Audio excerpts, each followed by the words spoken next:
नमस्कार दोस्तों, मनोरंजन सरकार यूट्यूब चैनल पर आपका स्वागत है। आज की हमारी कहानी है किसान की बुद्धिमान बेटी।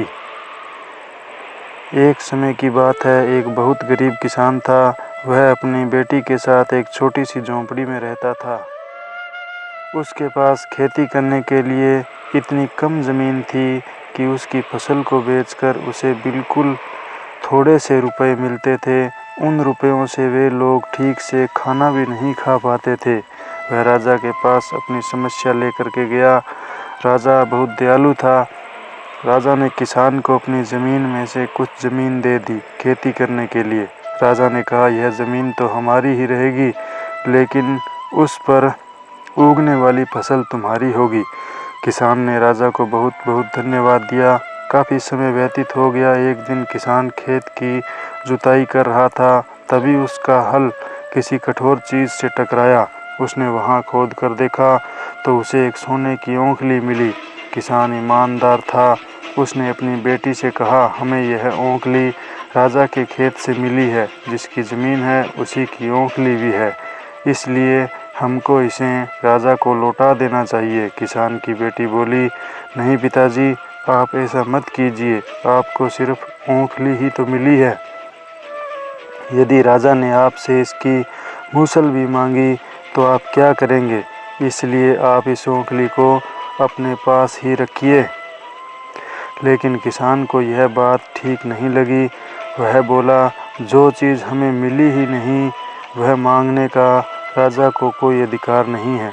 वह राजा के पास औंकली लेकर पहुंचा, लेकिन दरबार में ठीक वैसा ही हुआ जैसा कि किसान की बेटी ने सोचा था। राजा ने सोचा कि किसान ने लालचवश मूसल अपने पास रख ली है। अब किसान बेचारा सोने की मूसल कहाँ से ला कर देता। नतीजा यह हुआ कि किसान को जेल में डाल दिया गया। जेल में न उसे ढंग से खाना मिलता था और ना ही पानी। किसान को ऐसी गलती की सज़ा दी गई जो उसने की ही नहीं थी। वह खाए पिए बिना निढाल सा हो गया। लेटे लेटे वह रोता रहता था और कहता था, बेटी की बात मानी होती, काश मैंने अपनी बेटी की बात मानी होती। एक दिन राजा ने उसे ऐसा कहते हुए सुन लिया। तब राजा ने किसान से पूछा कि वह ऐसा क्यों कह रहा है। तब किसान ने राजा को पूरी बात बताई।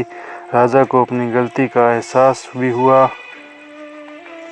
राजा ने किसान को तुरंत छोड़ दिया। किसान की बेटी को राजा ने दरबार में बुलाया।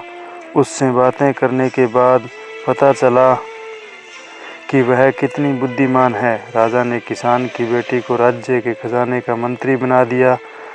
उन्हें रहने के लिए घर और सभी सुख सुविधाएं दी गई। किसान और उसकी बेटी सदा खुशी से रहने लगे। किसान को थोड़ा कष्ट जरूर झेलना पड़ा, लेकिन अंत में जीत सच्चाई की ही हुई। तो दोस्तों, इस कहानी से हमें यह सीख मिलती है कि हमें हमेशा सच्चाई पर अडिग रहना चाहिए।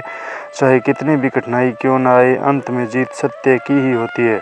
दोस्तों, अगर यह कहानी आपको पसंद आई है तो मेरे चैनल को सब्सक्राइब ज़रूर करना और वीडियो को ज़्यादा से ज़्यादा शेयर करना।